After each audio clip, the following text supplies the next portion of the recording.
Doing a squat is a very complicated move, but I'm gonna try to break it down for you from different angles of how to do it correctly.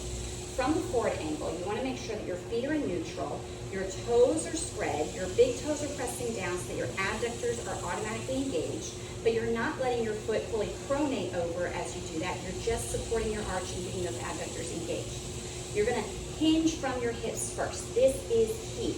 Do not bend from your knees first. That's what most people do, and they keep their bottom tucked under as they do so, which puts a lot of pressure on the front of your knees, right?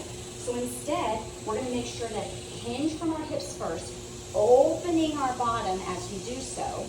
And as we go lower in that squat, we're gonna keep stretching our bottom back as we bend those knees versus letting the bottom tuck under, and then that leads to the knees coming forward. So instead, we're gonna keep opening that bottom backward. That way our knees can stay stacked right on top of our shins as we go to about 90 degrees. Now, if you go lower than 90 degrees, you may end up having those knees come forward a little bit to drop you lower. But either way, you are constantly reaching that bottom back, back, back, back, back. You are never tucking it under and letting those knees come forward.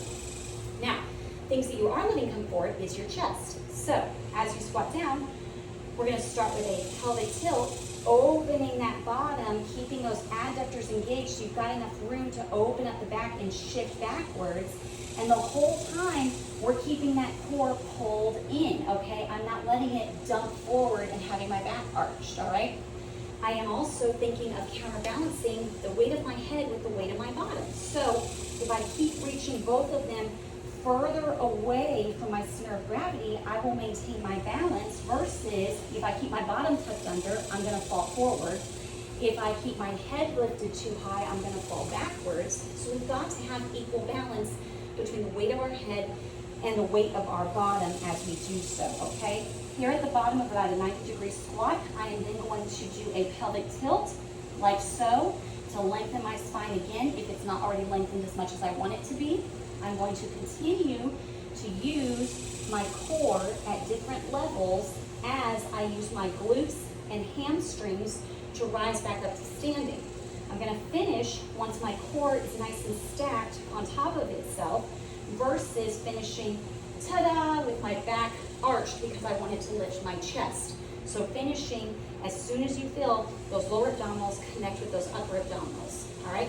A quad dominant squat coming up would look like straightening your knees or would look like arching your back. So if you notice that your knees are straight before your hips are underneath you, then you know you overused your quadricep muscles. If you notice that you have tension in your back as you're coming up, then you know that you're using your back muscles. So instead, pelvic tilt, use those glutes and those hamstrings to drag those sit bones down.